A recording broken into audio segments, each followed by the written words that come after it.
Hi,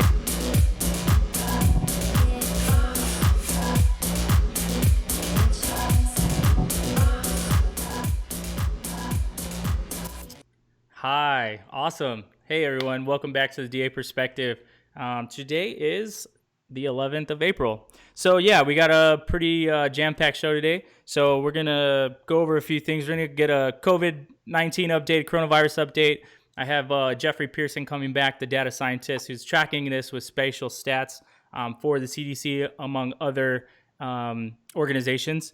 We also have a freelance writer, Cole Neal. He has been covering where all the respirators have gone. So he's going to come in later and share what he's learned throughout the past few weeks, throughout his research for what's going on with the respirators and how we can kind of probably move forward from here. I also have Ree Prasad.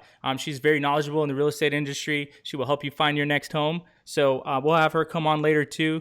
And she actually prepared a PowerPoint deck for us to run through with her. So that's awesome. So we'll go through that. She's going to talk about how the housing market now is going to be very dissimilar to 2008. So interested to hear what she has to say on that. I'll be going over some economy items and also the presidential election, and then we'll get on out of here. So, all right, let's get to it. Can we get Jeff on the line? Oh, I got to fix the background back there too. Hey, Jeff, how you doing? Can you hear me? Hey, good. How are you? Thanks for having me on again. I'm good. Give me 1 second. I gotta get your audio back on here. I don't quite have that just yet. No worries. Okay, there you go. I can hear you now. All right, well, welcome back. I appreciate you coming back. So I'll give you the floor. Tell everybody again who you are, what you do, and why should we listen to what you have to say. Cool. All right, guys. My name is Jeff Pearson. I am a data scientist for a big statistics company in the United States. And also, please follow me on Twitter. I'm at GIS_dog. That is at GIS_dog. That'd be highly appreciated.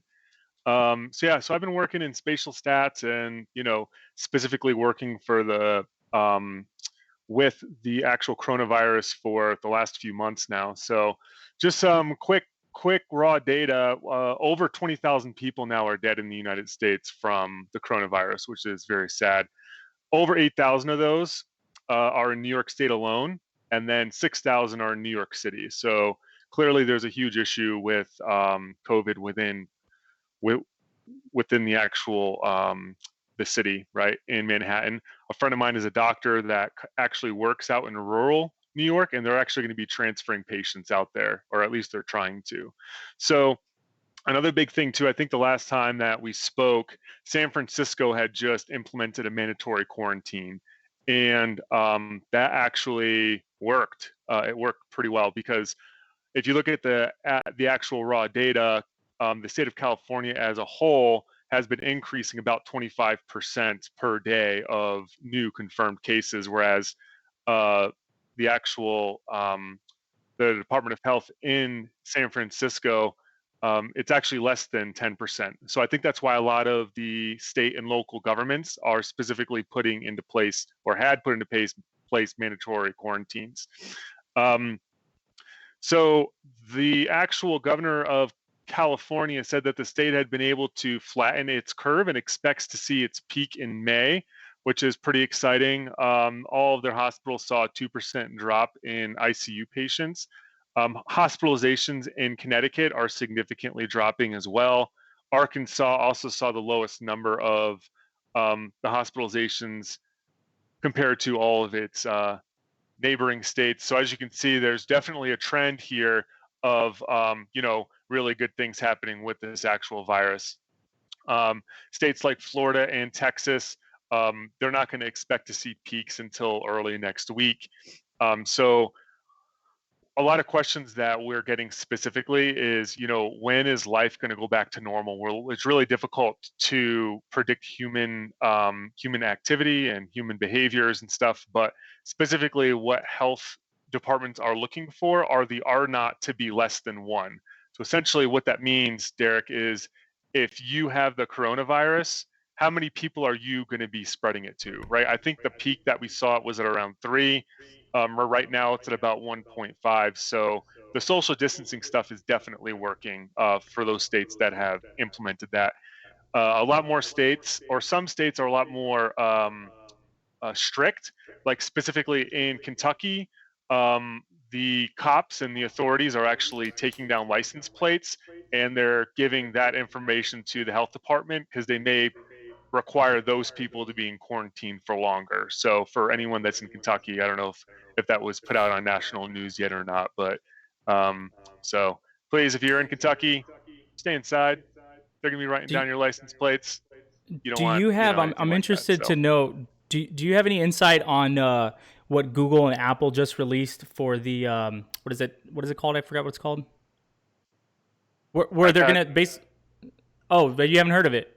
No, I haven't heard anything. Oh, okay. So basically, what it is, it's going to be so Google and Apple have like joined forces. What you were talking about, where like if I had coronavirus and I, go about my day out into the world or whatever, um, I'm obviously coming in contact with all these people. So what Google and Apple are doing is you're going to there's like an app that's like a health app that they're both going to Mm-hmm. be populating data to, and they're going to be able to notify other people that that you came in contact with it and that they either need to get tested or that they need to self quarantine for 2 weeks or whatever. I'll look it up right now. There was a Yeah, name for it. that's really interesting because specifically working with health data, HIPAA laws come into play, right? What a lot of people don't know is that if you violate HIPAA, you have to pay times 10. So if you go to your doctor's office and you spend $1,000 getting your arm fixed, then if that doctor's office doesn't do the right thing with your specific data, then they have to pay $10,000, right? So it's actually Right. bankrupted hospitals and doctor's offices up before. So I'm Yes. interested in figuring out how Apple and Google and stuff are going to be able to obtain that information. Yeah. Yeah. So I pulled up. You might not be able to see it, but we're gonna get that up on the screen for everyone else to see. If you just go to the Airstream.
That's pretty much the meat and potatoes of it. So what do you think about that?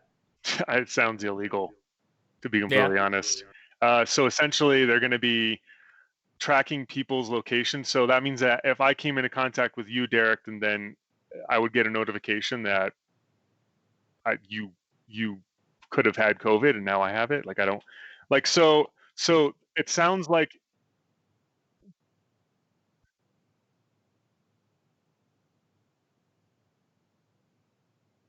Other people's information to them, like, are they going to get access to your I mean, we kind of already do it now, right? I mean, when you sign up for anything, Messenger, Skype, all these things, they say, can we access your contacts? So essentially, we're giving them everyone else's information already, right? yeah, I mean, but there's definitely laws that govern a lot of that stuff. So just because you put something into a data contract doesn't make it legal. So if I said, Right. Derek, I built this app and you're going to sign this, terms and agreements, but in that terms and agreements it said that, you know, I can come to your house and punch you in the face every Saturday, right? You signed to it, so that means that I'm allowed to do it. That's just not how it works. So it'll be really interested in I'd be really interested in seeing how this unfolds because specifically with data tracking, like I don't know if you remember the application called MoviePass, they actually Yes. went bankrupt. So they actually bankrupt an entire, it's called HMNY, Helios and Matheson, because they didn't follow those laws properly. They actually had it in the actual terms and conditions that they were going to track you where you go after, you leave the movies. And that was the whole data model, was they were going to advertise to, or they were going to sell all of that data to advertising companies, right? But it's just not legal. So what wound up happening was they were paying for these actual tickets to these big movie companies, thinking that they were going to make all that up on the back end, but it's illegal, and they had to pay all those fines, and now unfortunately they're bankrupt. And now I actually lost a bunch of money in that transaction, which is how I know a lot Oh, about did what happened you with had that. invested in them, or how did Yeah. that work? What's that? You invested in them or something else? I lost Yeah. it all though. Yeah, I had stock in Helios and Matheson because they had something called like red vector mapping or something like that, and it was Mm-hmm. used by the police, and it was a very popular mapping application, and they unrolled the whole new app for the Movie Pass, and they didn't understand the laws. Unfortunately, they went under, and now the stock that used to be trading at $1,100 a share is now less than a penny. Yeah, So, that's like, unfortunate. understanding a lot of these data laws and stuff, it's really important that you don't screw it up, because those fines are steep. So Okay, so I'm definitely going to pay attention to that, and I'll follow up with you. I'll actually do a little bit more research on it, and I'll see, specifically what it is. I'm surprised I haven't heard of it, because I would love to get a hold of that API. I'm a huge that's data why I'm guy. I would here. love to get a hold of that data, but Yeah. it's also, it doesn't sound legal to me. Yeah. So yeah, I mean that's I'm glad to hear this say that you hadn't heard of it, because that means that I'm doing my job. So there's that. But yeah, Perfect. so definitely interested to hear what you have to say about that in the coming days. One last thing I want to ask of you going forward, based upon the data that sits and rests right now, what should people at home be doing to protect themselves and to endure this? I would say listen to your public health, agencies. If they're saying to stay inside, because it's location specific, right? So some areas it's like if you go to Bozeman, Montana, you know, eh, there's not a whole lot of people that are, that have had it or have it there. But if you're in New York City, so those are two extremes, right? So pay attention to what your local public health department is saying. I would stay inside, right? I'm pretty sure they're going to be rolling out a vaccine here pretty soon. I'll do some more research on that. I have a pretty strong science background in biology and chemistry and stuff. My wife, she did, clinical research on developing vaccines, so I can definitely get more information on that. And that's kind of the biggest thing right now. I can anticipate that being two buzzwords that you're going to be hearing. I'm pretty sure you're going to start hearing a second curve. Um, that people are going to be afraid of the second curve. I don't think that's a Mm-hmm. buzzword yet, but I anticipate that coming out. And The then whenever reinfections. they're going to start rolling out the actual vaccine, you're going to start to see a lot of controversy around that. I can imagine Yeah, for I, sure. I actually I heard a couple people in, I believe it was South Korea, became reinfected already. That's So not good. That's definitely not good. I don't, Yeah. obviously those are, it's so hard to actually confirm reports these days, but that's the word that's starting to come out. So we'll see. Well, Jeff, as always, appreciate your insight, stellar data analysis, my guy. And you want to plug your Twitter handle one more time? Twitter, I'm at GIS_dog. So it stands for Geographic Information Systems _dog. So GIS_dog. Thank you. Awesome. Yeah, sweet. And in the coming days, we'll have graphics and all that stuff. So you won't have to say it twice. I'll put it on the screen and everyone will be able to see it too. So Perfect. cool. All right. Thanks, my guy. Appreciate you coming in. We'll talk to you soon. Okay. Thank you. Bye. Thanks. Yeah. So it's really beneficial to have people like that for me to be in contact with them. I really appreciate their insight. So yeah, basically, he's kind of echoing the words of what has been coming from the most knowledgeable professionals around us, I guess, which is this thing is real and it is also really contagious and you need to protect yourself. So hopefully we're getting Cole on the line here. Has he jumped in that call yet? No. So Cole's been tracking the respirators and he has a blog. It's called Right to Know, WRITETOKNOW. So Right to Know is the name of his blog. It's a WordPress blog. So let's see if I can pull it up for you. Just give me 1 second. I think I have it up here. So if you want to just go ahead and pull up my Airstream.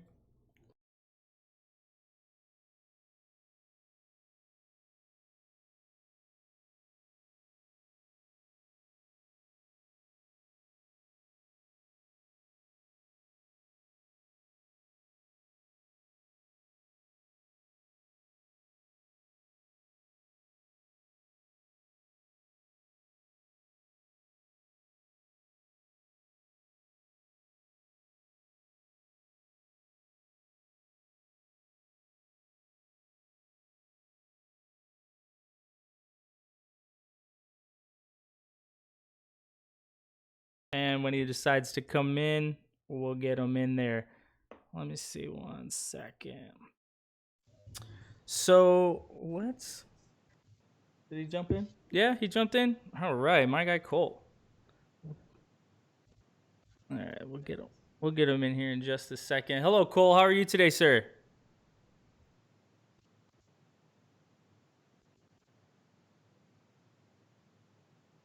It's okay. He's a little frozen. Well, he looks good, right? Select and deselect in the like double click stack, right? Select and deselect the source. Yeah, so I appreciate you all tuning in for these past few weeks, and as you can tell, this is an evolutionary process. We've been building up this production value. Every week we try something new. We're trying to elevate it and trying to get to a really comprehensive and like pleasing format for everyone to be able to digest information. So these are just unfortunately one of the quirks that come along with all these technologies and everything with its interoperability.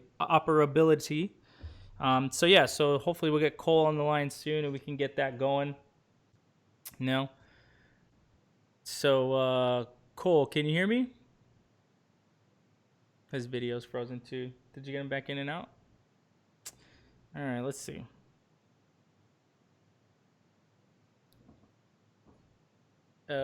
Just restart it. All right. So, anyways, I do want to share my gratitude for the healthcare workers out there, the law enforcement individuals, the teachers, the mothers, the preachers. Literally everybody out right now is kind of doing the right thing.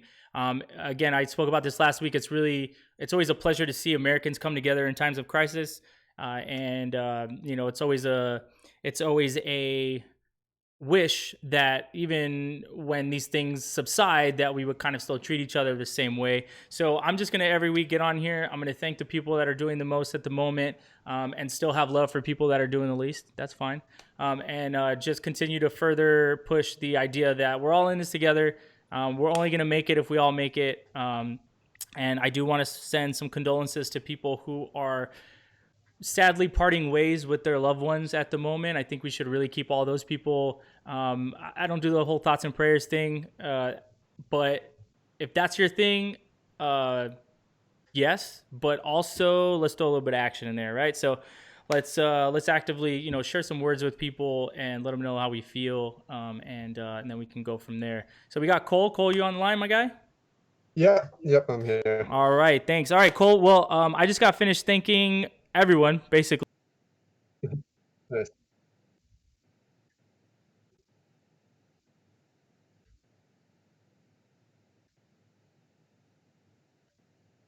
Mhm. Showed it real quick. We didn't go in depth into what it says, but I'd like to give you an opportunity to introduce yourself, and then we can just jump right into it. Yeah. Basically, I'm Cole Neal, writer, freelancer here in Chicago. Like you, doing my best to get through all this and make it. Doing what I can to help. If not educate, just be there for people. So I think, like all of us, we're trying to find the best ways we can be of service in this moment. Yeah, I mean, I think that's really important. That's one of the, I don't know, it's one of the things about humanity that I think means the most if it's done in the right way and if it's done with genuine interest. I mean, I don't think there's very many things that can surpass the connection between humans in time of need. So there's Yeah. that. Right. So, Cole, we all want to know, where have all the ventilators gone? Well, I can't give the answer to that, but basically what I did is just kind of reading the news like everyone else, the same news everyone else sees, but especially this past week, seeing a lot of different stories about just PPE that's either arriving in the states like broken and expired, or not arriving at all, being seized by the federal government. Um, Once it does arrive in the states, not being sent from the federal stockpile at all, and also just states having to bid against each other on all this protective equipment, is like not just ventilators, which most cases of COVID-19 that end up going to the hospital, they need a ventilator in order to survive, and they are in extremely short supply. So seeing a lot of this information, I kind of just decided to go through it all and collect it in one place. It's nothing groundbreaking, but it really does show a pattern of it's not just that the government isn't sending this stuff out, it doesn't have enough stockpiled. It's that it seems to be systemically getting in the way of states getting the equipment. They kind of originally said, you're on your own, get equipment from wherever you can. So a lot of it was being shipped from China.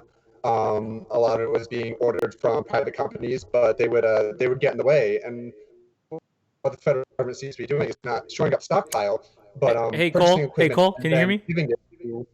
Yeah, Cole, can you yeah, hear me? yeah. I can hear you. Yeah, I'm Sorry, getting yeah, your network connection is a little jankety, so you're coming in and out. Oh, sorry. I'll Yeah. give it a catch up, maybe try and slow down. But Yeah, I think that'll work. So sorry, recap what you were saying. yeah, basically, I was just saying there's kind of a pattern here where what the government is doing, the federal government, is not just not getting out equipment, but it seems to be taking it from sources like China and other countries and giving it to private industry. It gives this equipment to private industry that the states then have to bid on against each other in order to you know pay market price or above, to get this equipment that's necessary to save lives or for doctors on the front lines. So it's really kind of a way of funneling money into the private sector, by holding this equipment hostage. And it seems like there's a lot we still don't know. A few companies that like Jared Kushner's in talks with, things like that, that should have much cheaper ventilators, but they're much higher price now, and a lot of them being sold to other countries. So I think once this dust clears, if there's a push for investigation by the government, we're gonna uncover, or at least see hints of a lot of foul play here. If it's not illegal, at least just really shady things going on, kind of like the senators who were selling off stock of people using this as an opportunity to profit.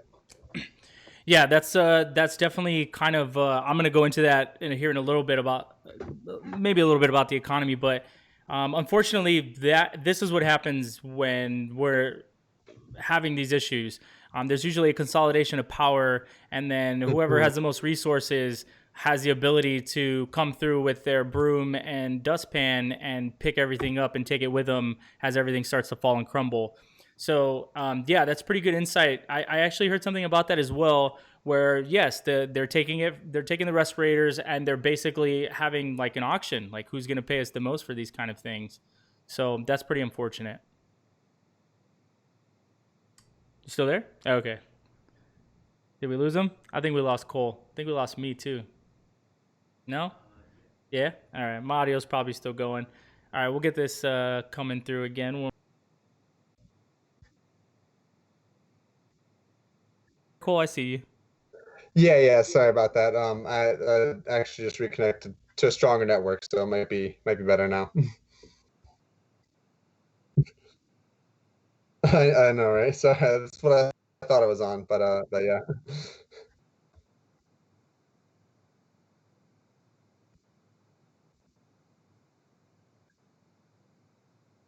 Local municipalities or local state stockpiles, or directly from from the manufacturers before they're disseminated and then So bid yeah, on. not from the stockpiles, but after they're disseminated, states are ordering these, bidding against each other on ventilators and stuff from private companies and other countries. And once they arrive, federal workers, usually from FEMA, if what I'm reading is correct, will come in and take portions of this.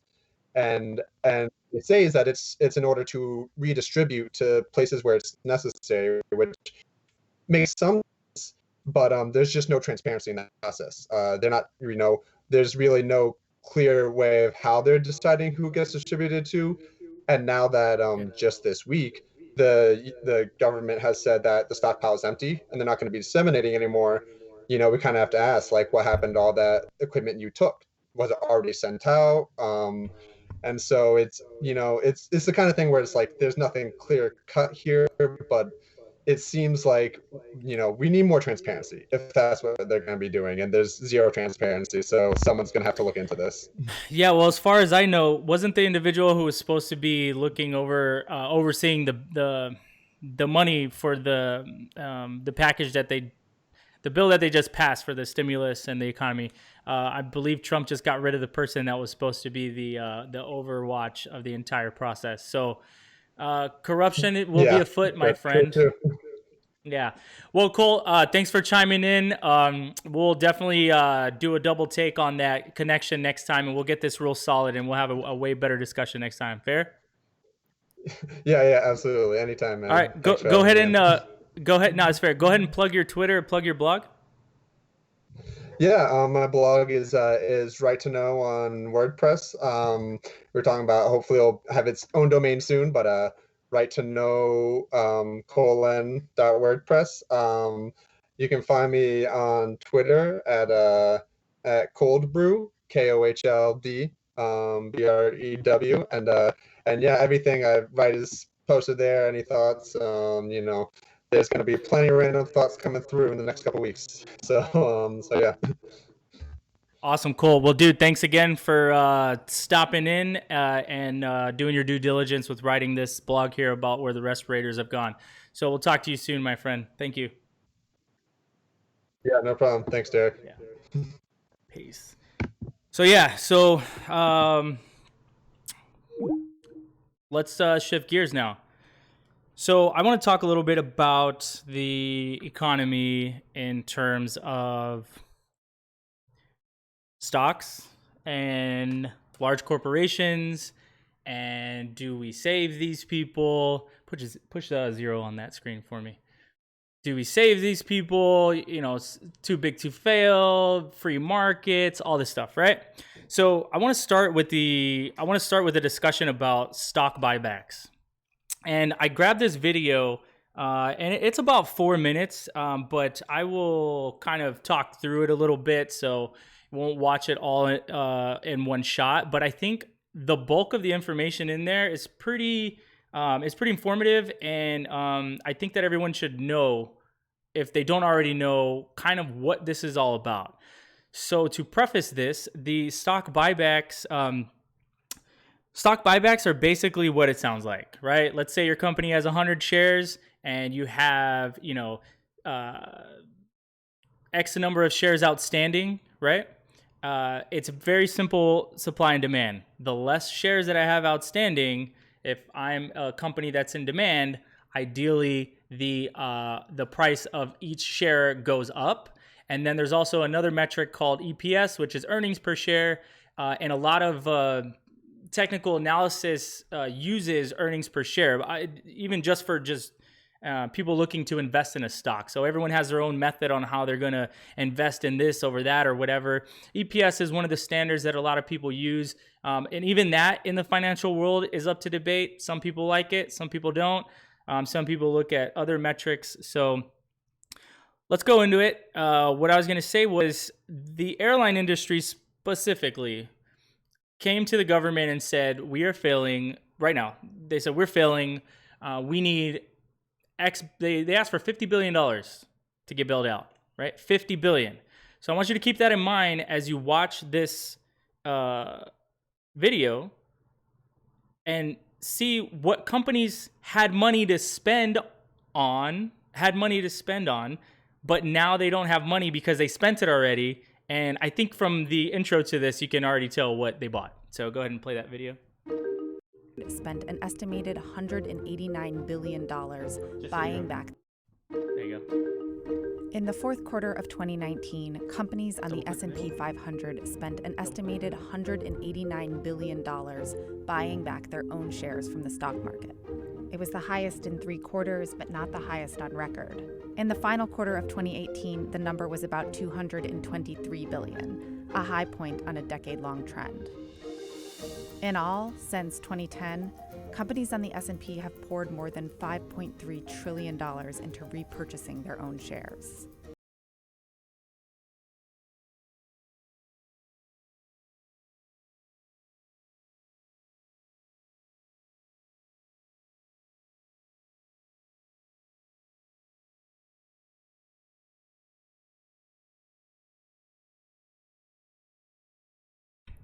Oh. So they spent collectively all that money, the top 500 performing companies, on buying back their own stock, right? So now a lot of these companies are coming back and they're saying, hey, we don't have any money. We don't have any cash. We got no cash. We can't pay our employees. We can't pay our overhead. We're gonna fail. We're gonna go under. If I spend all my money on something else and then now I need money for this, but you didn't agree with what I spent my money on previously, and even if you didn't agree, just the idea that I had money for this, like I spent all my money instead of saving it. Like we literally tell people you need to be saving your money, right? Again, we go back to this idea that what's good for Main Street is not good for Wall Street. That's what they think, right? So Wall Street gets to go and spend as much money as they want on whatever they want, which is usually on initiatives to make themselves more money, which buying back your stock, right? We already talked about how that works, and she's going to go into it as well. So we had a decade-long bull market, as you can see, and it coincides with the tail end of that bull market coincides with them continuously buying back their shares since 2008, I believe, something like that. So, yeah. But would be better spent elsewhere, like building new factories or exploring new opportunities altogether. Meanwhile, proponents say buybacks are putting money right where it belongs, with shareholders. To understand the debate, you have to understand how stock buybacks work.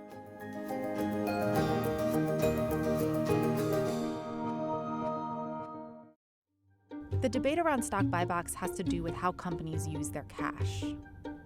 They have access to quite a bit of it right now. The tax cuts in 2017, relatively high earnings, and low interest rates have all added to corporate cash stockpiles. When a company is flush, it has options for what to do with its money. It can buy other companies, it can spend on research and development, it can buy new equipment, buildings, or technologies, or it can return money to shareholders. This can... Okay. Did any of that say pay their workers more? No, go back to that full screen. Does any of this say pay workers more? Save for a rainy day. It's save to take care of workers when there's a pandemic or a natural disaster. No, it says buy other companies, research and development, CapEx, or return money to shareholders. And some people may say, paying your... I'm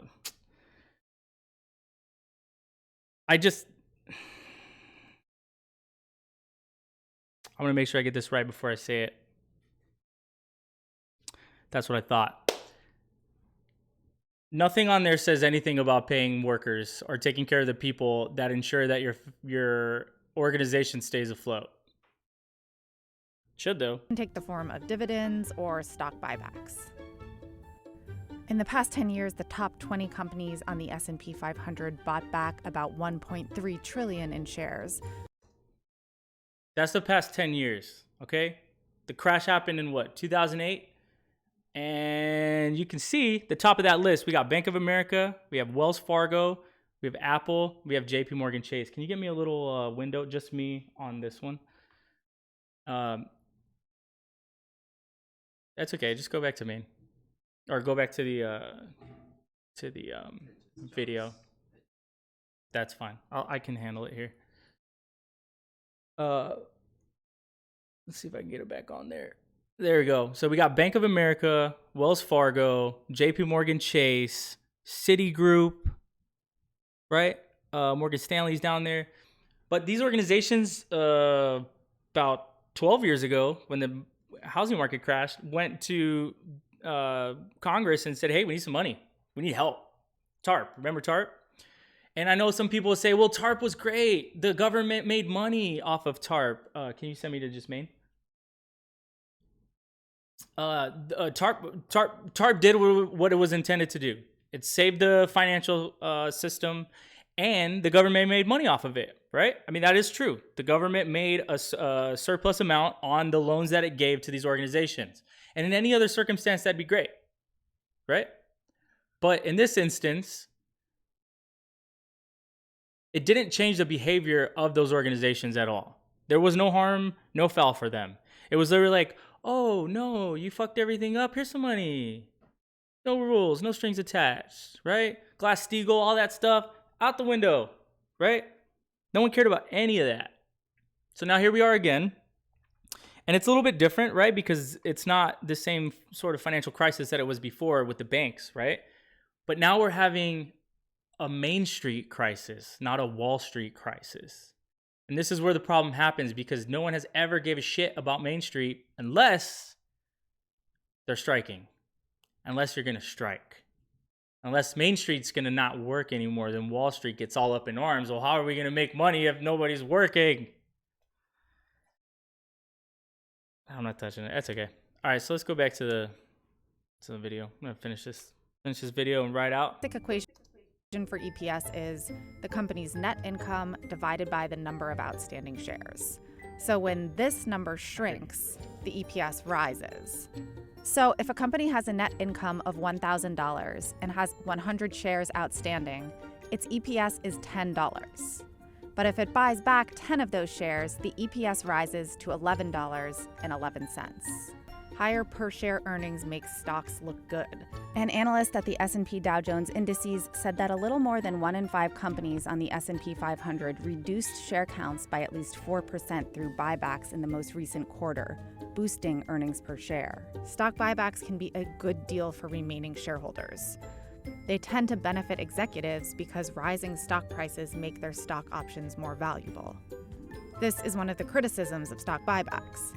The people who decide what to do with the extra cash often stand to benefit. Skeptics say that money is better used on growing the company. Here's a chart that looks at the change in business investment since 2013. You can see it's gone negative 3 times. Critics of buybacks say the practice is partly to blame for the lagging business investment. In 2019, Democratic Senators Chuck Schumer and Bernie Sanders argued that buybacks restrain companies from investing in R&D, equipment, higher wages, paid medical leave, retirement benefits, and worker training. And Republican Senator Marco Rubio of Florida unveiled a proposal that would change how investors are taxed when companies buy back shares. Analysts also say that another worrying sign is that buybacks have coincided with a rise in corporate debt levels. Some worry that companies are taking out debt to finance the stock buybacks. Proponents of buybacks say there's no real link between share repurchases and tepid capital investment, and that companies could be deferring investment for other reasons. Maybe they're pessimistic about future demand and economic growth, and they don't see attractive investment opportunities for the company. This camp says that if a company sees no profitable use of their money, they should return it to shareholders, who then have the choice to invest it on more profitable ventures. Some also say the rise in buybacks is overstated. Companies regularly issue stock as part of compensation, and the rise in buyback has partly served to offset those new shares. As this debate continues, one thing is clear. Buybacks are now a big part of the landscape kill of it. American finance. There's Sweet. no. So, as you can see, long story short, they got money to buy back their stock. And if you ever look at the filings for a lot of these companies, they'll tell you what they pay a lot of the how they structure themselves. And in a lot of the compensation packages for their board members, the CEOs or the executives, a lot of them, they're performance-based metrics, right? So if the value of their stock price goes up, they get more money. So they're incentivized to do stock buybacks because, like we just discussed and the video showed, when you take stocks out of circulation, the shares outstanding, whatever's left out to be, that other people have or whatever, the price goes up.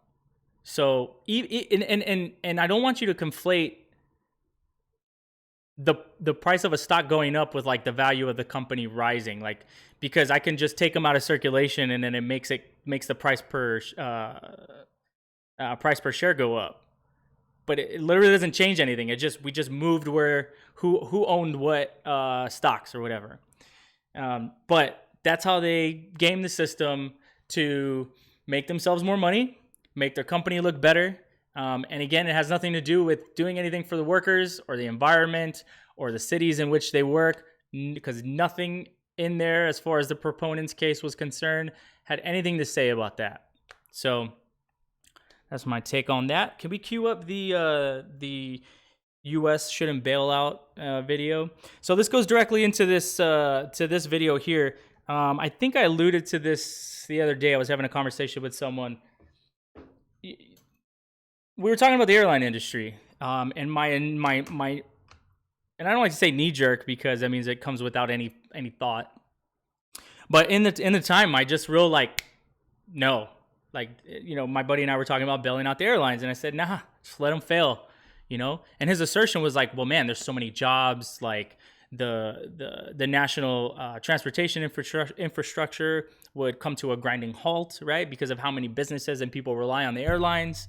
But I said, hey man, airlines had been making record profits. And as they were making record profits, as we all know, the seats got ever closer.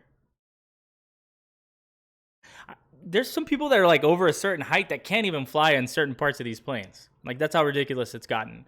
I looked at flights the other day. They want to charge you for bringing a carry-on now. And they've created what's called a personal item, which, and it's been around for a while, but you have a personal item now, which is basically like a laptop bag. And then your carry-on is a backpack or anything similar. And then they want to charge you for that now too. And I mean, here's my thing.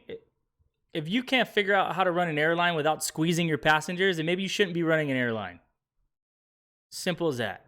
And again, everything else about the airlines is federally run, right? Air traffic controllers, building airports, like everything has to do with the government controlling it, except for the daily operations of each individual airline. And I'm not going to go down this path, so you all call me a communist and all this crap, but should really entertain the idea of nationalizing the damn airlines, and I'll leave it at that. So let's go ahead and play this video. So this gentleman who is going to speak, obviously not the guy who works for CNBC, the guy who's about to speak is he himself a billionaire. And this is a very short clip. This is, I don't know, 2 minutes or something. And I'll want to stop it halfway through. I'll just give you a point. I'll let you do it so it doesn't jump. I'd put money that they're not going to ask him to come back after he did this interview. I bet they're not going to ask him to come back, and you'll hear why. Go ahead. And I think maybe not in spite of the money to all of these companies or whatever that make up the economy as well, that more money is needed everywhere, perhaps. But are you suggesting, you keep saying propping up zombie companies. Are you arguing to let airlines, for example, fail? Yes. Why? I mean, How does that make sense in the broader scheme of the economy? Because it's not, because when you look at what it means, this is why I'm saying, like, this is a lie that's been purported by Wall Street. When a company fails, it does not fire their employees.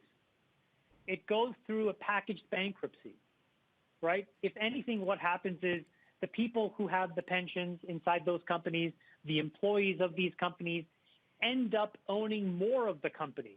The people that get wiped out are the speculators that own the unsecured tranches of debt, or the folks that own the equity. And by the way, those are the rules of the game. That's right, because these are the people that purport to be the most sophisticated investors in the world. They deserve to get wiped out. But the employees don't get wiped out. Yeah.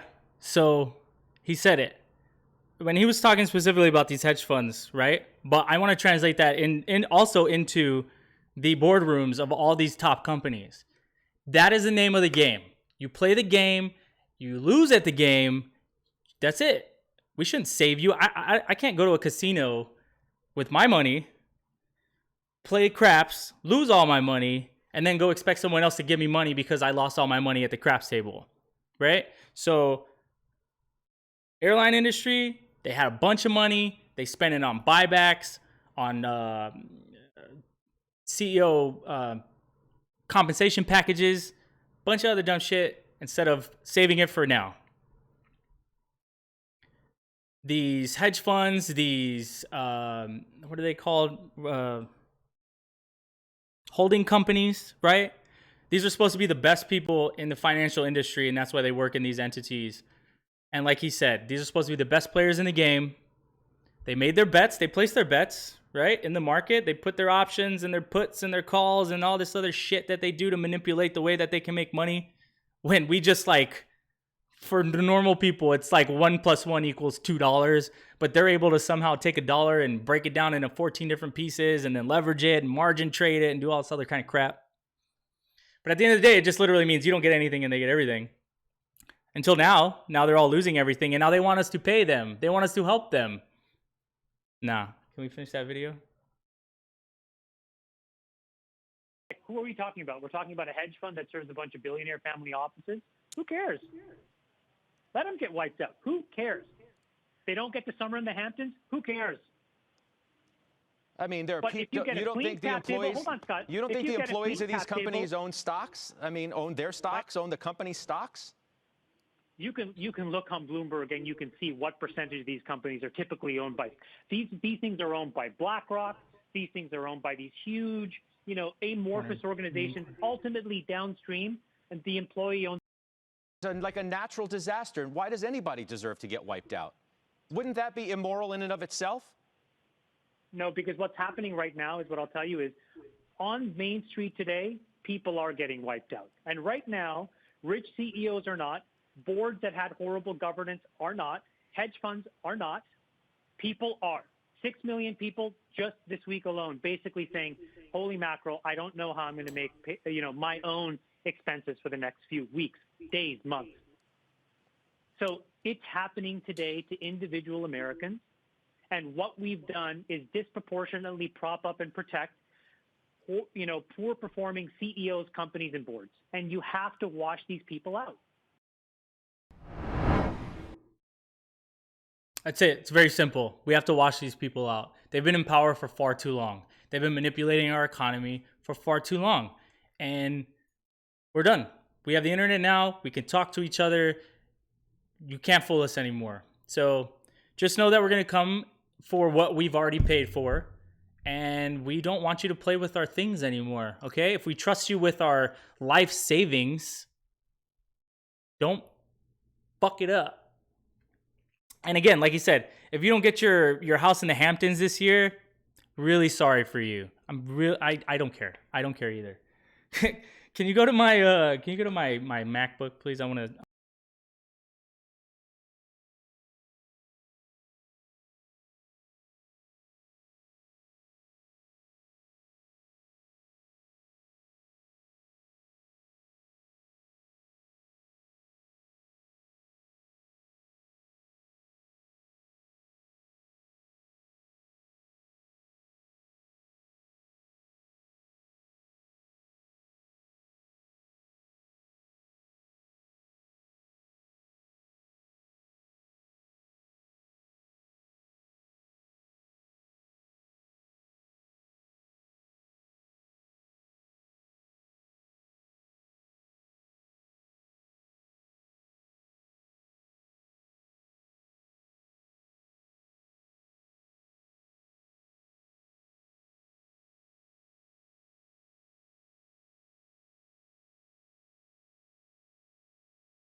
for. Fair. That's fair. But not to the extent that you're using it as an argument and platform for your argument. It doesn't work that way. So yeah, let's pull up the last clip that I want to do as far as the economy concerned is the Mark Cuban clip. Can we pull up the cubes? So the payment protection plan is one of the emergency disaster relief programs that are available to small businesses to keep themselves open. The problem is, instead of the Treasury who's going to give you your stimulus check, by the way, eventually. Oh, I actually heard, I don't know if you heard this, but some people actually started getting their checks last night. Yeah, some people like woke up with $1,200 in their bank account, which is great. You haven't looked at.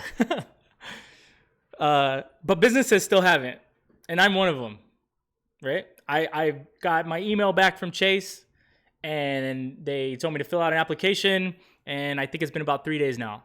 I've heard nothing since. So, and I was on the ball. I didn't wait, okay?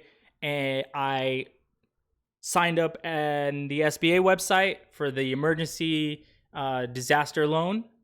And then I think less than 48 hours later, additional guidance came out, and they had a specifically coronavirus disaster loan on the SBA website. And then another day later, Chase sent me a message and said, apply for the disaster loan through our website. So, the first Chase one wasn't even the application. It was to put your name on a list to be contacted later.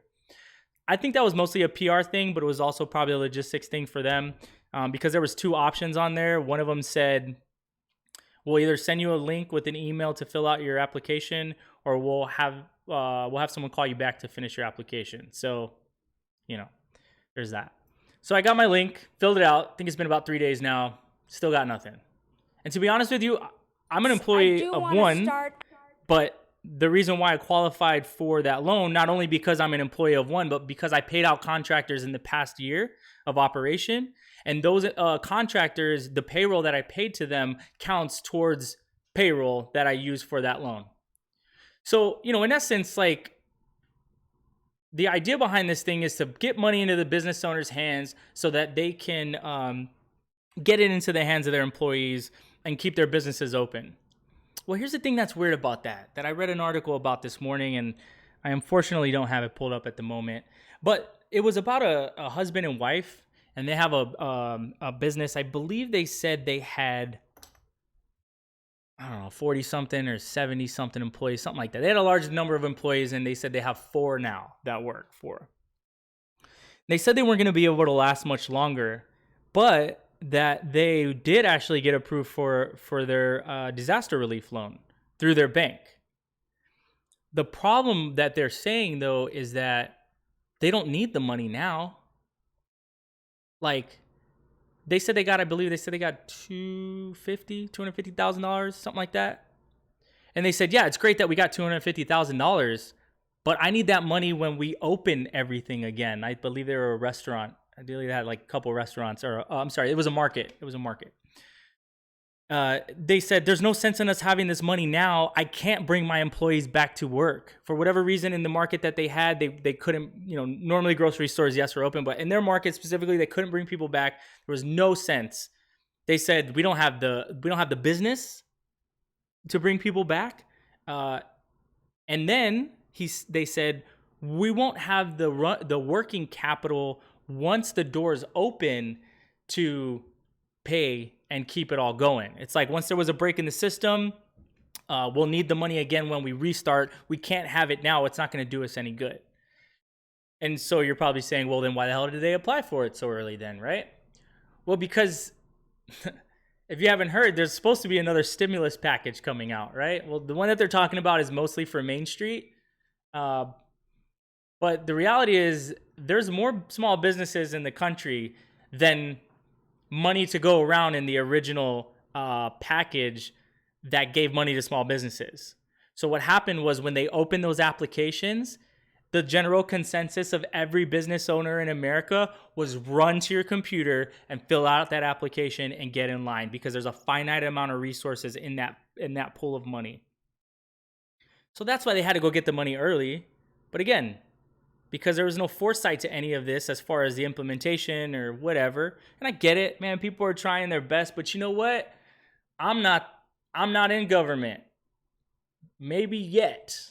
And then when I am, then I get to bear the brunt of this responsibility, but I'm not. So the people that are now, you do. You bear the brunt of this responsibility. You're an elected official. You wanted to be there. You took the lobbyist money. Now fix it. Yesterday. So the reason why I was telling you that about the banks and the payment program is because instead of the government disseminating this money directly to the people, they gave it to the banks, and they told the banks to run it through them. So, government says, "Hey, small businesses of the United States, we are going to help you stay afloat. Now go ask your uncle for money. We're going to give it to him, and he gets to decide how much you get." So here we are again, having to deal with banks. People's loans, again, I haven't gotten anything yet. And I know there's a bunch of other businesses that need that money a lot more than I do. And for the record, I only qualified for $1,500. So before anyone says, "Oh my God, Derek, you're asking for money and saying that other people need it and you're holding up the line," no, $1,500 for me is very minuscule compared to like the $150,000 that the local store here or whoever is going to need for their 30 plus employees. Okay. So anyways, Mark Cuban in this next clip, he's going to talk about how the banks are not doing the right thing. I do want to start at a payment protection plan. Of course, there have been some hiccups at the beginning and delays in getting started, but what would you advise that the government do and that banks do to get money into the hands of these businesses faster? Well, I mean, you got to execute on what you've already promised, obviously. I mean, small businesses have been told that this was coming since the legislation was passed more than a week ago, almost 2 weeks ago. And so obviously the rush was more than the banks were able to handle. And so it's just the banks have just got to do their job. And then part two to that is I think there's some banks who are actively trying not to take applications and to minimize the number of loans they make through the program, despite the fact that it pays a 5% commission, if you will, for the loans made for small businesses. So I think it might take the Treasury Department really pushing some banks who are unwilling participants to really start to push some loans out there. Well, I would love you to elaborate on that a little bit more, because in the next coming months, we will see more non-performing loans at these banks, and so it could only become less attractive to be lending. What are you seeing in terms of banking activity specifically? Well, Yep. That's the interesting thing and kind of surprising to me, because the reality is the Fed has said that they'll buy back all the loans. Plus, on top of that, they'll pay that 5% origination fee / commission for smaller loans. So banks have an incentive, and it's a unique opportunity for banks to pick up new clients. Never in the history of banking has a bank been able to say to a small business, "I'll loan you money, and if you increase or maintain your employment, you don't have to pay it back." And so I really, truly expected that forward-thinking banks would use this as a way to attract new customers, because it's a unique opportunity, but they just haven't. And so it's going to take some prodding, unfortunately, to really get the stimulus in the hands of those who need it. And unfortunately, even more so, it's a race against time, because a lot of these companies are looking at going out of business if they don't get that money in their hands. Listen, the latest. Yeah, so you heard it from one of the most beloved rich men in the United States. Honestly, I met Mark Cuban once. It was pretty quick. It was at a bar in Chicago. He was chill. He didn't seem like an asshole or anything. But so there's that. So yeah, so as he stated, some banks are actively trying not to give people these loans. This is exactly why you don't give banks the authority to disseminate money during a time of crisis, because they're always going to do what's in their best interest, right? And like he said, there, most if not all loans come with some form of origination fee. It's literally just fucking them doing their job, so they want to charge you for it. So, and I'm sure some other smart economist is going to tell me what all that origination fee goes for, whatever. But the government's going to pay them back for that origination fee. So literally, they're getting paid to do their job by the government, and they're still not doing it. And I get it. Like you said, there was an influx of applications that all came in all at once, right? But it's been quite some time now, right? It's been quite some time now. And again, I can send you money right now. And if you think the government can't, you're wrong.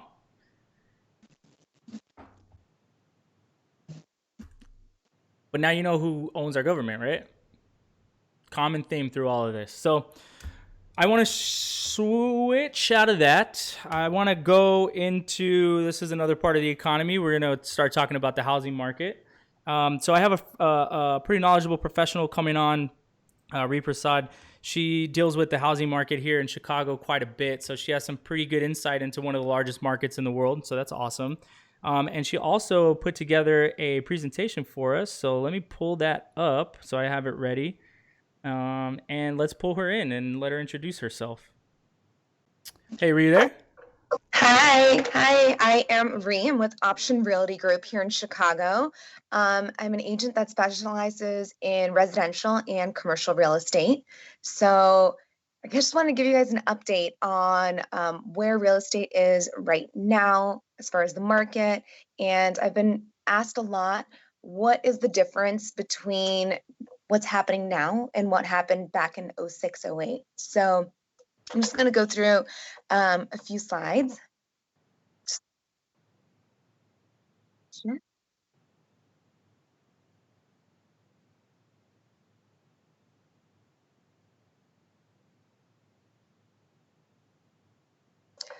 So as of yesterday, in the Chicago land market, we had 505 new listings hit the market. So as you can see, 143 homes closed yesterday and 201 properties went under contract. So there is a lot of activity and a lot of movement. Real estate is essential. People are always going to need a place to live. So as of yesterday, that's where we are in the market. Next slide. So we're going to talk about why this is not like 06 or 08. To start off with, we're going to talk about mortgage standards. So mortgage standards are not what they were. Banks were the Oprahs of mortgages back then. Everyone got a loan. If you wanted a house, all they needed was a signature and a small check. Now it's much, much harder because banks have a tendency to overreact. Actually, we as a regulatory authority in this country have a tendency to overreact after something happens. So we overcorrect, and now mortgages are very, very difficult to receive. If you look at this slide, it's directly from the Mortgage Bankers Association. It's the Mortgage Availability Index. So what does that mean? That basically means it shows the availability of mortgage credit at any point in time. So the higher the index, the easier it is to get a mortgage. As you can see, back then, they were giving out mortgages to everyone. Now, today, it's much harder than before the housing bubble. Second, so next slide. Let's talk about pricing and appreciation. So housing appreciation has been consistent. I know we've seen increases over the past few years, but normal appreciation historically has been about 3.6%. We've done well over the past 6 years, but right before the housing bubble, we were in double digits. So you've got price escalation at unprecedented amounts consistently. There was a bubble that had to pop one way or another. It's just sad that everything happened all at once. So next. Surplus versus shortages. So this talks about the month's supply of inventory needed to sustain any real estate normal market. Typically, it's about 6 months worth. As you can see before, they had 8.2 months. Anything more than 6 months worth will cause prices to decrease. Anything less is a shortage, and that will cause prices to increase. It's simple supply and demand. Even now, we have a total shortage, which will lead to home prices accelerating once things start to calm down with the market. So again, massive difference. Affordability. We've all heard of debt to income ratio, but something no one talks about is the affordability formula. It's basically the price of a home, the wages of the buyer, and the mortgage rates available, sorry.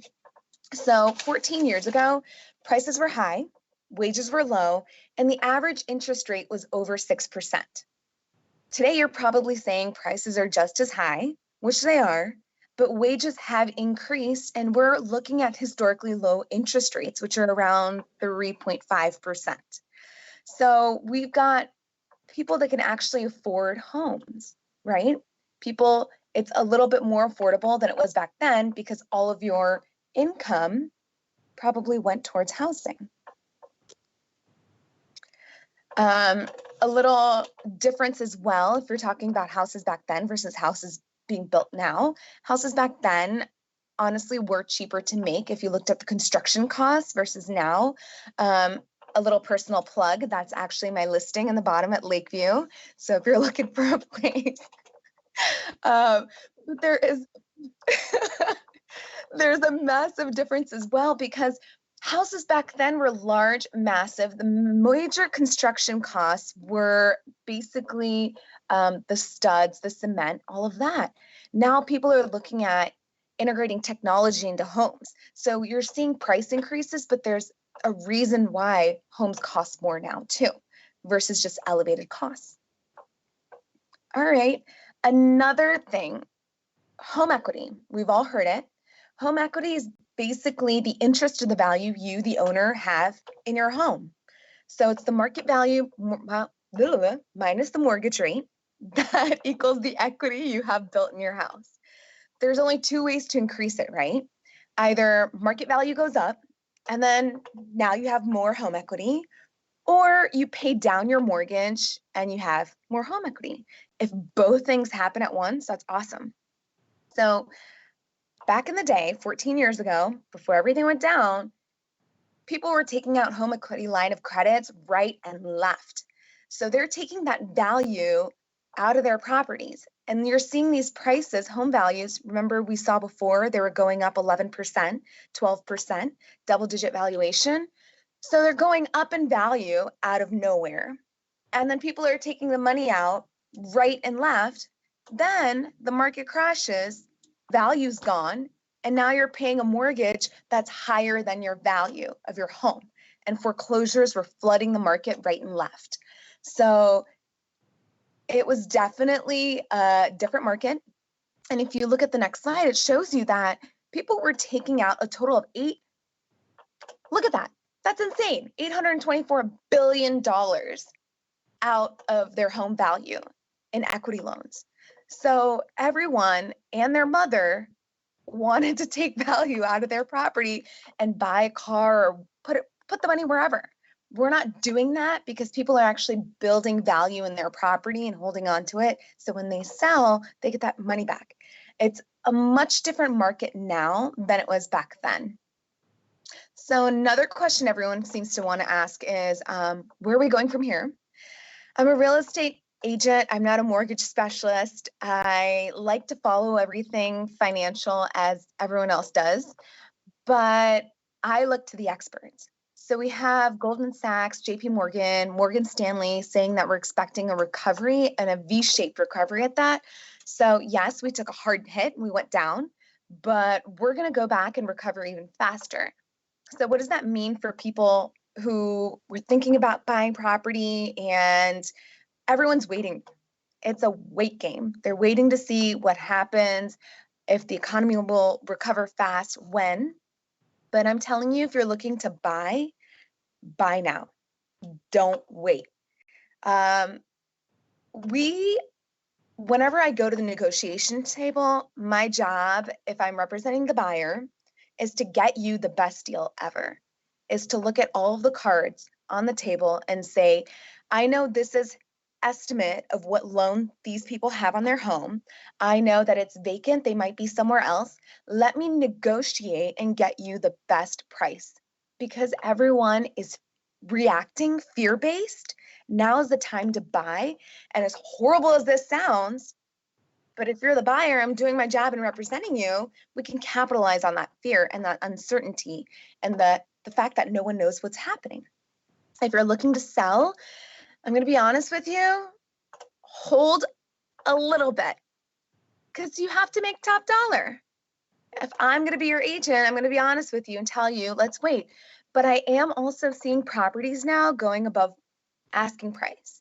My clients and I looked at a multi-unit property over the weekend, and before I went back, and usually I like to play the sly game, I want to be the pretty girl that's asked out. I don't want to be chasing after anyone. So when I'm playing the sly game and texting the real estate agent asking questions about the property, they already had offers. So if you need to sell and you're in a situation, then make sure you price it properly, because everyone reacts to pricing. That's the number one factor. If we have to put a little jelly bean in there and get people interested, that's how it happens. But I personally, as an investor, I've been looking at properties myself to purchase. And I think that the market will jump back stronger because of everything we talked about. There is no inventory. Interest rates are still amazing. And there is value in people's property. So if you're asking yourself, you wanted to buy, should you buy? You should always buy right now.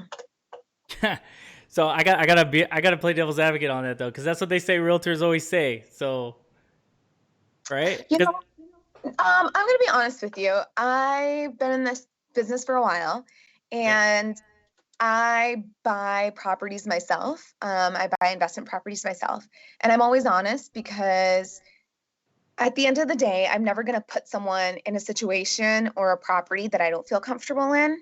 And I'll talk people out of buying a property at a certain time if I don't think it's the right price, just because I'm a human being first and foremost. So I want to be a decent person. But I do think that with prices where they're at, I placed an offer on a multi-unit property to purchase. So I would never give advice that I wouldn't take. No, that's fair. And I wouldn't have had you on if I didn't trust you. So that works out.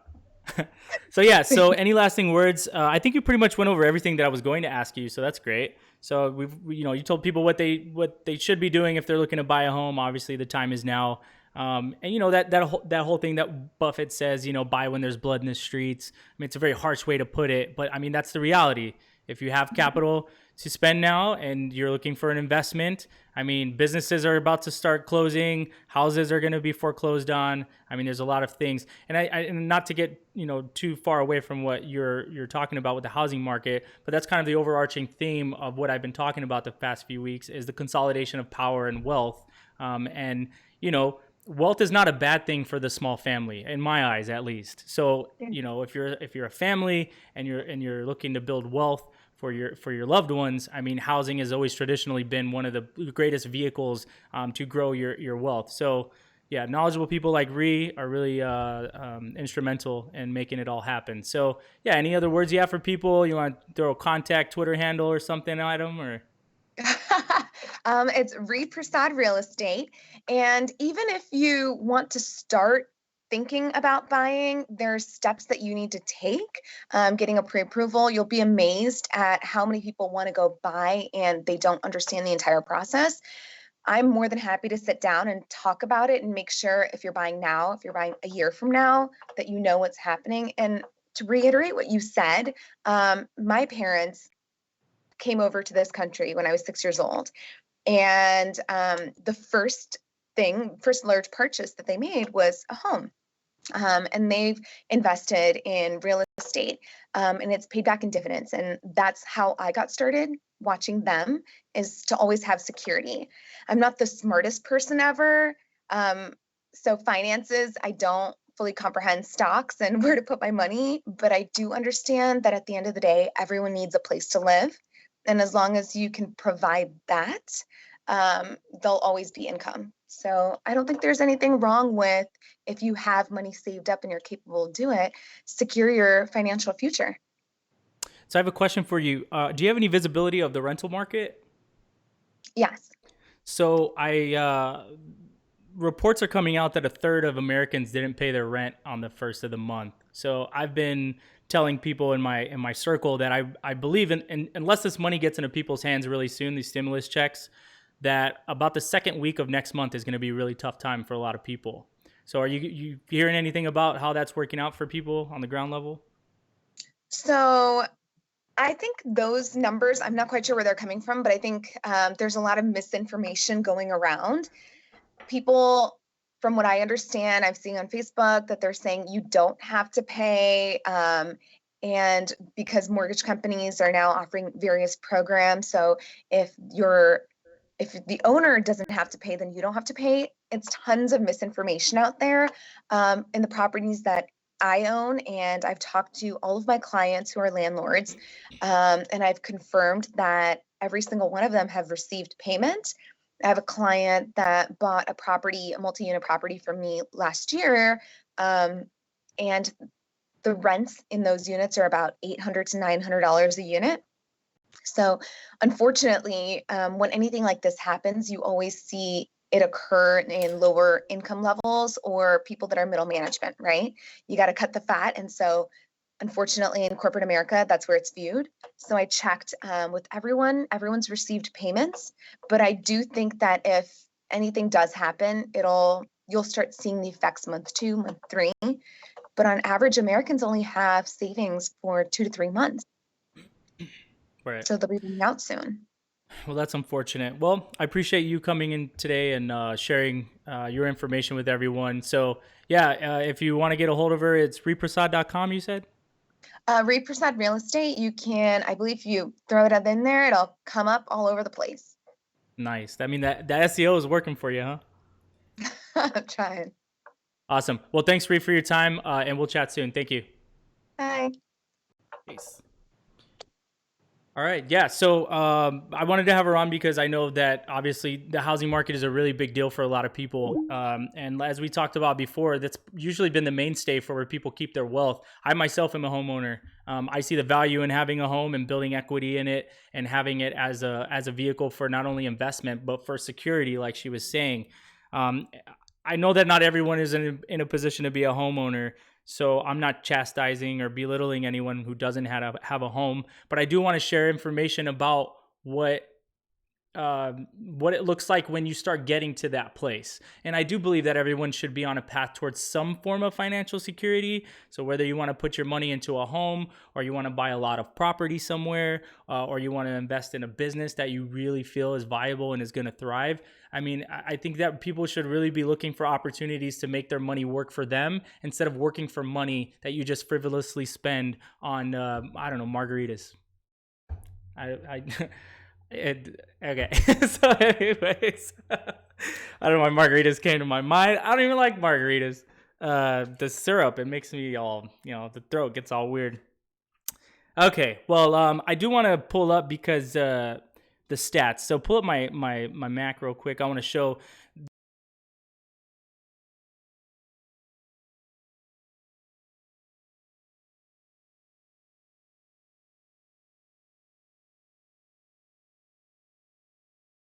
forward as everyone's cash reserves get lower and lower and lower, the tension is going to get higher and higher and higher. And if you remember what I said a few weeks ago about not turning on each other, I want you to really be mindful of that and keep that in the back of your head. If you are one of those people that are affected by the economic downturn and it starts panning out in the way that I just said.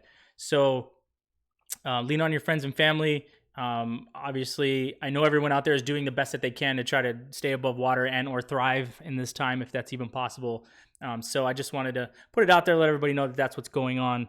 I want to shift gears to the presidential election now. I know you all have been waiting for me to talk about that, right? So let's pull up the, okay, so the first thing that I want to do, all right, so we're here now, right?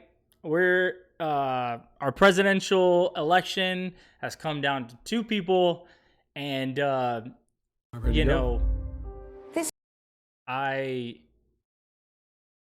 for people that know me well, they know what my opinion is now, right? And I think people who don't know me, after going through the next probably maybe 10 minutes of this this video, this live stream, whatever you want to call it, you'll have an understanding of where I am. I was a Bernie supporter. I still am a Bernie supporter. However, I'm at odds with the decision that he made to drop out. And I shared a message. I normally don't do the political thing on Facebook because I have a lot of people there that I actually really love and they're really near and dear to my heart. And I know that politics usually tears people apart. But at the same time, I have a lot of people who have different political views than I do, and we get along just fine. And it's definitely the spice of life that I can sit in the same room with those people. We can have some drinks, and we don't fight about it. We have discussions. We have spirited discussions, but it's never anything that's like a fuck you, I don't want to be your friend anymore. And I love that. But I understand that some people, they're just, you know, it's a sensitive subject. So I really try to refrain from doing that. But there's times like when Bernie Sanders dropped out that I really felt the need to express myself and share what I was feeling inside because I knew I wasn't the only one. And then in true form, I saw that a lot of other people were in agreement with what I was saying. So, no, I know where I'm at. I'm just consolidating my thoughts before I open my mouth. I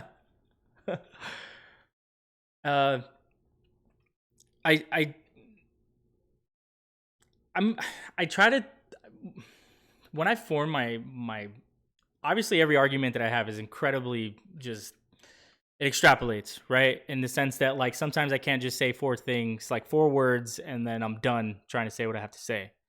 And I think that goes a long way as far as communication, right? There's nuance to certain things, but then there's also a place to go into really great detail.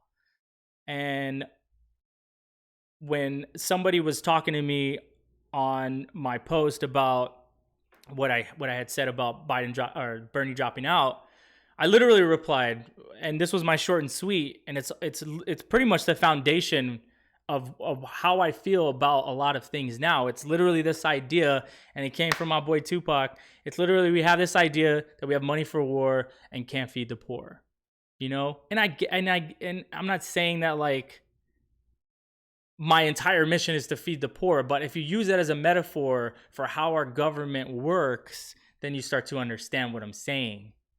When you use that as a metaphor for when the banks or the airlines use their liquid capital to buy their stocks back instead of saving it to spend to take care of their employees during times of crises, you have money for war, but you can't feed the poor, right? It's the foundation for a lot of the things that I'll be saying throughout this entire series. So I said the whole thing about Bernie was it wasn't about him, the man. Honestly, look, I respect the man. I think the guy's dope. I've never met him. I don't know him. He doesn't know me, right? But it's what he stood for. It's what he was fighting for. It was the symbol and the reality that every movement has to have a figurehead or council of people at the top of it, right? So on our elections here in the United States, we have to have one person that holds that seat, that holds that office. That's how it works. So the person that I thought best represented me, my ideals, and my beliefs happened to be Bernard Sanders. For me, it wasn't a cult of personality. I wasn't fawning over him. I don't have a poster of him next to my bed. I have a poster of Dave Chappelle over here, though. I like that. That's kind of a cult of personality a little bit. But he's not an official running for office. Okay, he's not asking for the responsibility to take care of my nieces and nephews. Dave Chappelle's not doing that. Bernie Sanders was. Joe Biden is. Donald Trump did, and he won, and he's a president now, right? So I'm entitled to take issue with the reality that an organization that claims to work for the people, the Democratic establishment, the Democratic Party, they claim to represent the working people, the lower socioeconomic statuses of the United States, the disenfranchised, the marginalized, all this. They throw all these platitudes at you and they get you to believe that they really give a shit about you. And then this one guy comes along and he had been doing it for his whole life. And he's like, hey, I actually give a shit about you. And these guys mostly give a shit about you. So I'm going to work with these guys more than I work with these guys. But I'm going to maintain my level-headedness and my decision-making. And I'm going to look at every problem from multiple points of view. That was Bernie Sanders. There's very few people like him. And those are people that we call progressive candidates for the most part. And again, you get to decide what you think of as a progressive candidate. That's on you. I'm not going to define it for you. Because obviously some people don't agree with what they say, so they think they're just morons. But if you believe in the idea that people who pay taxes as part of an economic structure in the country that they live in, if you believe in the idea that if you pay taxes, you should be taken care of when you need it the most. If you believe in the idea that if you pay taxes, your healthcare should be taken care of by your government and not by a for-profit entity. As Cole alluded to earlier when they were selling off the respirators, people are dying right now and they're auctioning off respirators, or they're taking them and redistributing them to the highest bidder. Or, you know. If you believe in the idea that education should not be as ridiculously priced as it is now, and that education is the most fundamental thing that humans can do on this earth as far as progressing as a species, then you're progressive. It's very simple. If you believe that your city streets should be cleaned by the people that are employed by your tax dollars, you're a progressive. It is not very hard. If you have money for war, you can feed the poor. It's very simple. And humans are very simple people. We want food, shelter, water, respect, pride, purpose, a couple other things, right? We're very simple people. We've just made this thing really complex. So tying it back into the election,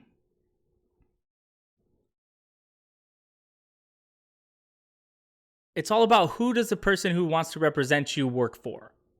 For me, at least, that's what it is. So Joe Biden wants to represent me. At least he tells me he does. Do I think that he actually works for me, though? I don't think so. And his record actually shows that he doesn't work for me at all. And his record shows that he doesn't work for a lot of you either. And I'm not yelling at you for voting for him or believing in him or saying, you know, vote blue no matter who. I think that's fucking bullshit. I think it's bullshit for you to even come to me and tell me that I no longer have the liberty to vet political candidates and choose who I want. That is not fair. I am not entitled to tell you that. And you're not entitled to tell me that. Vote blue no matter who. Donald Trump is not my worst fear. The Democratic establishment has convinced everyone at home that Donald Trump is and even Bernie Sanders, this is something that I'd never agreed with him on. I get that Donald Trump is stupid. He's fucking dumb. I hate it, right? I hate it. I hate the whole shit, right? But I can't stand here and say he's done everything wrong. I also can't stand here and say he's done the majority right. Nuance. It's nuance to a lot of this, right? So this idea that Donald Trump is the enemy, he's the enemy, he's gonna destroy this country, all this shit. You think one man has all that power? You really think one man has all that power? I'm not saying that the man is not powerful. I am saying that he's not as powerful as you think he is. You know who is powerful? The fucking line. The line of people behind him that are representatives in the House and senators, right? Lobbyists, CEOs, Jamie Dimon, the line of assholes behind Donald Trump that fell in line to ensure that he stays in power. Dude, the president is nothing more than a figurehead at the top of a power dynamic. It's really that simple. Yes, these people are powerful. They have the power of a pen and all that shit. But that's only because you believe in it. You know what I mean? It's kind of like the Easter Bunny. I hope no kids are watching. Right? The Easter Bunny is only real because you believe it's real. The president only has so much power because we believe that he has that power and we follow it, right? The rule of law only exists if you follow it or you're forced to follow it. But you can only be forced to follow it by people who believe it needs to be enforced. Anyways, all right. I want to show you the fucking Donald Trump ad that came out about Joe Biden. This is your candidate, Democrats. This is your candidate. This is who you want me to vote for. This is who you want all these other people like me to vote for. You could call me whatever you want. I will not label myself as anything, but I've heard people say that I'm progressive. So be it. I'm having a real hard time with this. Go ahead and play that video. Am I ready to go? This is a crisis. This is no time for Donald Trump's record of hysterical xenophobia. Biden's son inked a $1 billion deal with a subsidiary of the Bank of China. China is going to eat our lunch? Come on, man. They're not bad folks.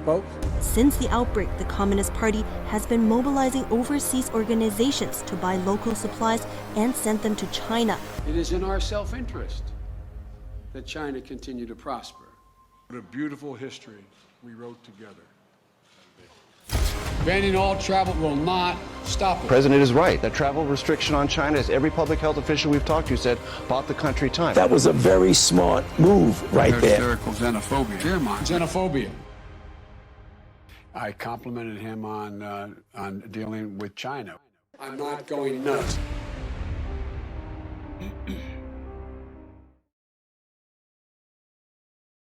So you may see that and you're like, oh, that's just like some movie theater shit. Yeah, it is. But you know what? People are moved by that stuff.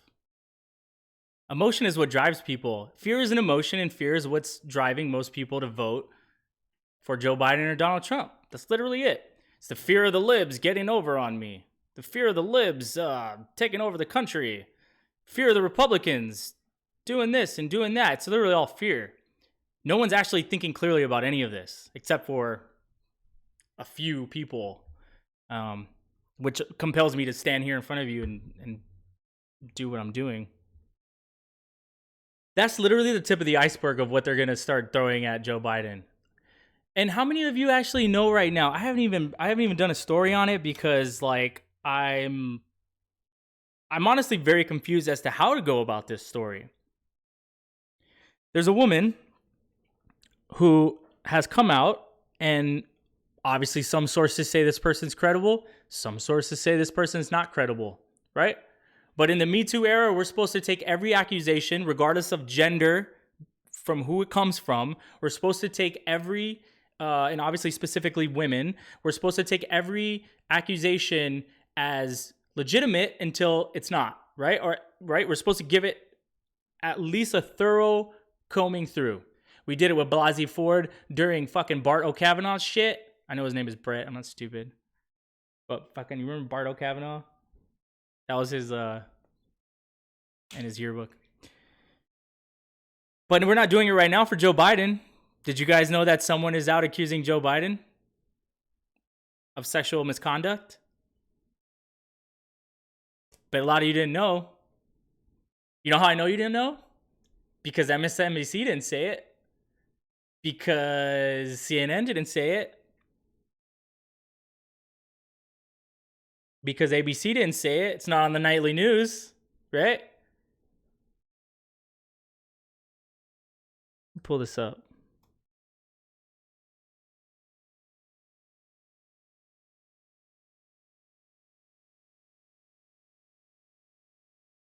Let's go to first thing that popped up.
find that the guy who runs that organization, one of the leaders, is pretty closely tied to Joe Biden.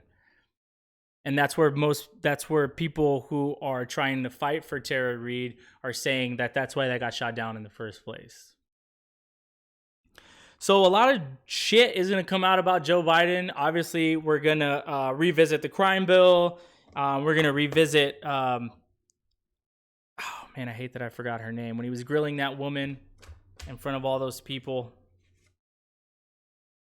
I'm sorry, there's so many things going on in my head all the time, I can't remember everyone's name. Anita Hill? I think her name was Anita Hill. I think it was when Joe Biden was grilling that lady in front of all those people. So, like I said, the election's coming up. Joe Biden is kind of shit. Kind of shit. So speaking of the election, right? Do you guys know that Wisconsin voted like 2 days ago? I know some media covered it, but a lot of it didn't. They still actually had these people go out and vote. In the middle of all this, they're telling you to stay at home right now. They're telling you to put a mask on your face. And then they made people go out and vote like 2 days ago. You decide if you think that's right or not. I tell you, I don't think that's right.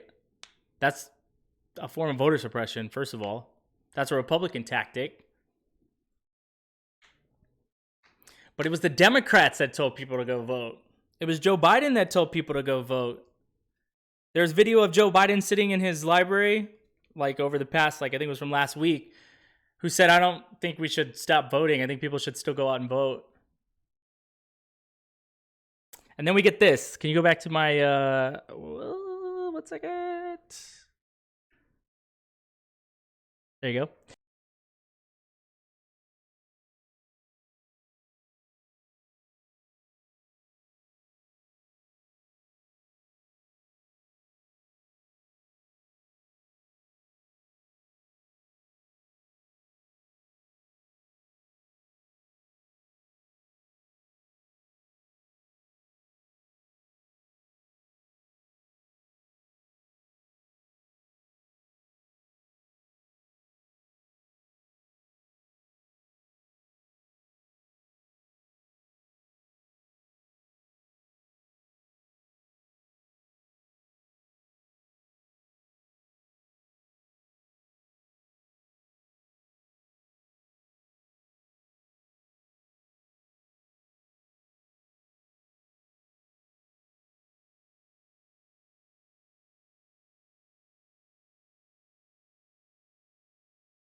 You have to be heard, is what he said. But you have to be heard. Let's go back to the article.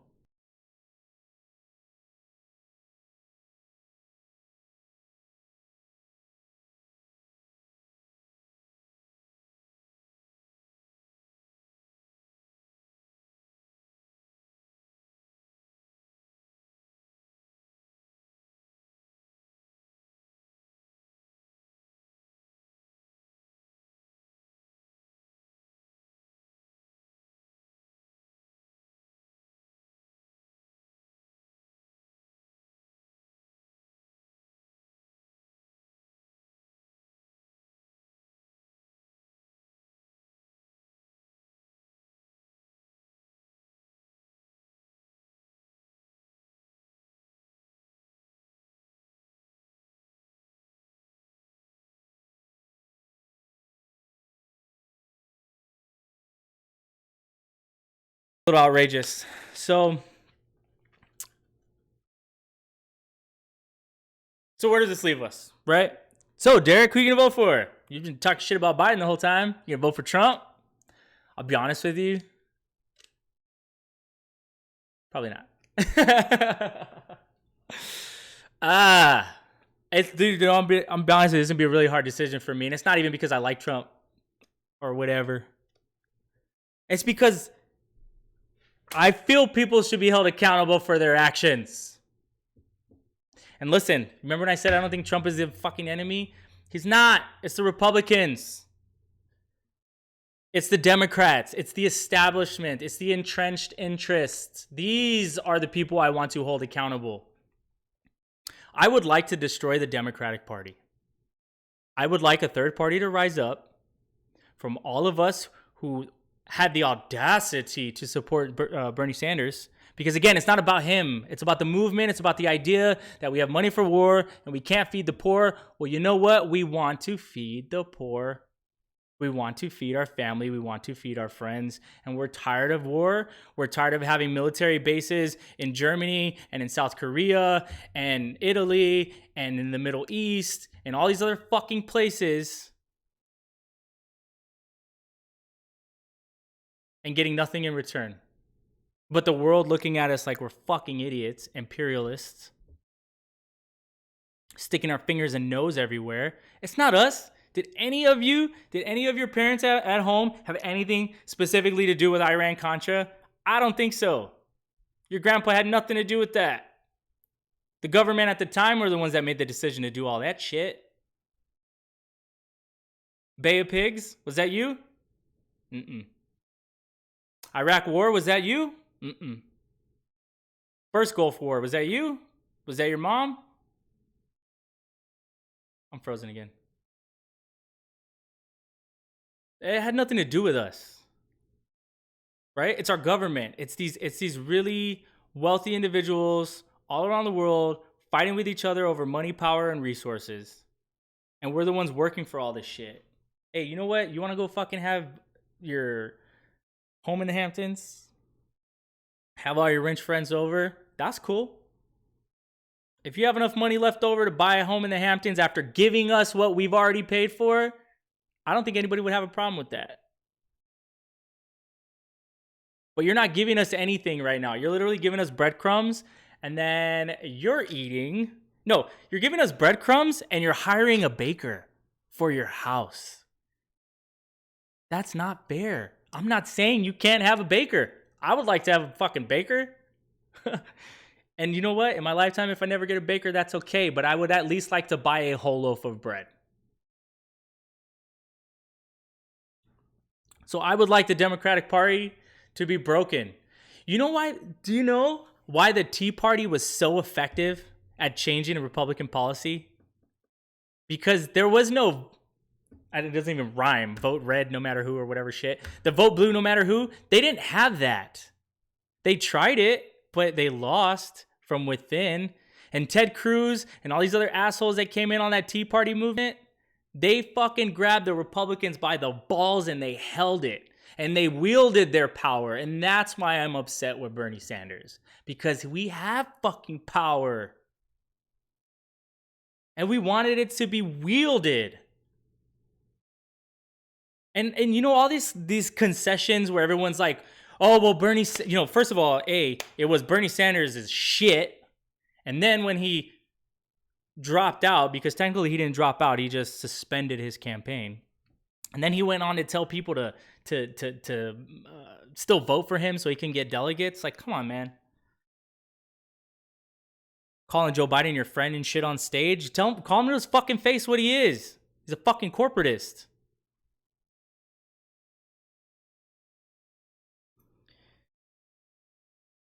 We had power. And all these people are saying, oh, well, Bernie accomplished so much. And I even used it as an argument as to why he should have been the leader of the Democratic Party as the candidate for presidential election. Because yes, he did push the policy platform of the Democratic Party to the left. That's what people call it, the left. But pushing the party towards something and the party actually doing that shit is two different things. And that's why I'm upset. I don't fucking talk about shit. I do shit. So I needed Bernie Sanders to do some shit, and he didn't. And I'm upset. And I think a lot of other people are upset. So now is definitely not the time to come with your blue no matter who bullshit. Because you know what? fucking frankly, half of you people with this blue no matter who nonsense are middle class Americans. Moderate middle class Americans have the audacity to come to people like where I'm from, because yeah, I may be who I am now, but I do not forget where I came from and the people who are still there. You have the audacity to come to me and people like where I came from and tell them vote blue no matter who. You keep fucking convincing these people that the Democrats are going to come save them, and they're not, because they never have. That was never part of their agenda, and they never will. That's just not what Democrats do. Democrats are fucking losers. They lose. They lose at everything. Donald Trump got elected because Democrats lost, not because Trump won. Democrats lost because they put up a losing candidate. They knew people didn't like that person, and they still put him up because of power, pride, entrenched interests. Do you know they had the fucking party? Do you know that Hillary staffers, to this day, they despise this man so much for having the audacity to want to feed poor people and give people health care? They hated him so much that they had a fucking Zoom party when he suspended his campaign. That's fucking ridiculous, man. Fucking ridiculous. You're supposed to be the party of unity, the party of people, you know? None of that. Party of cohesion, acceptance, you know, race, creed, color, gender, religion, all that shit. That's supposed to be Democrats. Well, they're not. And I'm sorry to tell you that, but that they're not. So I hope that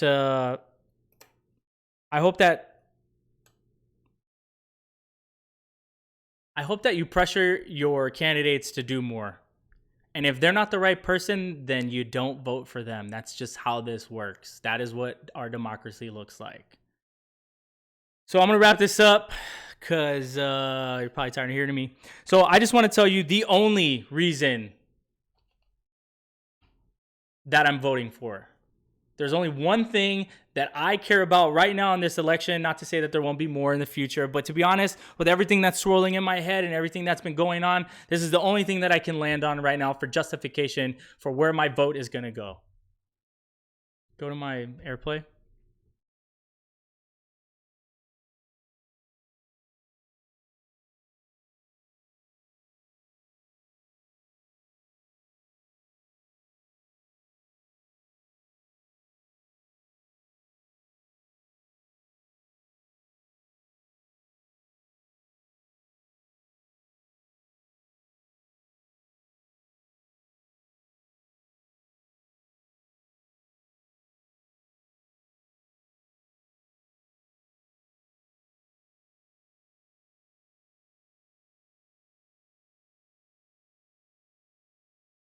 The owners of their body.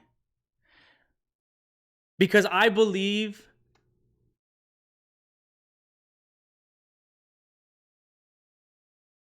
that there are certain freedoms in this country that are not available to us at the moment. And her successor needs to be a carbon copy times 3 of her and not a replacement minus 5 of her. The Supreme Court is literally the obviously it's 1/3 of the most important puzzle in our country. But it's incredibly important that we ensure the balance of power in the Supreme Court doesn't get shifted too far to the right. I get that we in America have differences in beliefs on a lot of things, and that's why we have 2 different parties, and that's why we vote the way we do. But as I've told a bunch of people, I think the one thing that I've always found with everyone is we always have these common interests, right? There is an area in between that we all agree on. But I know that if the red team wins again, and she goes down, because she's like, I think she's like 182. She's fucking old, man. She beat cancer. I think she had cancer twice, right? She knows the weight that's on her shoulders. So I feel like I owe it to her to vote for whoever is going to ensure that her replacement is someone to her liking and that will do her justice when they take over her chair. And I unfortunately know that the red team is not going to do that. And on that note, before I leave, I want you to, I need you to, I'm going to find it for next time. I'm going to find you an app, and I want everyone to download an app on their phone. And it's for voting. You need to know who your down ballot candidates are. This whole nonsense about Trump, Biden, this is all, it's like, yeah, it's important. It sets the tone. But these local races, these local judges, these local sheriffs, just everything local to include like your representatives, right? In the House, or, you know, obviously your senator is really important, but literally from the top of the ticket, the voting, all the way down, you need to know who these people are. And just because there's a D next to their name, right? If you get it in the primary and there's 3 Ds, you need to know which one is the best one to pick, because not every D is the same. So yeah, we'll wrap it up there. So I want to say I appreciate everybody for tuning in. We'll do this again next Saturday. Hopefully we'll see you again soon. And I think I figured out how I'm going to end every episode. And it's going to say, I may not be always right, but at least I started the conversation. Thanks for tuning in.